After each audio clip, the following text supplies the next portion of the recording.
அடக்கமுடைமைன்ற அதிகாரத்தில் வள்ளுவ பெருமான் சொல்கிறாரு, கதம் காத்து கற்று அடங்கல் ஆற்றுவான் செவ்வி அறம் பார்க்கும் ஆற்றின் நுழைந்து. யார் ஒருத்தருக்கு நம்ம கோபம் வருதுன்றது தெரியும், எல்லாருக்குமே தெரியும். கோபம் வரும்பொழுது அப்படியே வெளிப்படுத்திடுவோம், அதை அடக்கிறதுக்கு நம்ம முயற்சி பண்ணவே மாட்டோம்.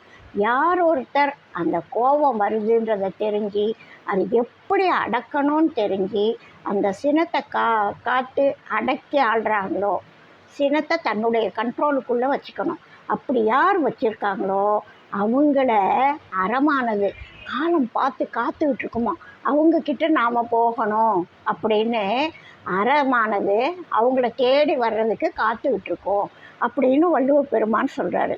கதம் காத்து கற்றடங்கள் ஆற்றுவான் செவ்வி அறம் பார்க்கும் ஆற்றின் நுழைந்து.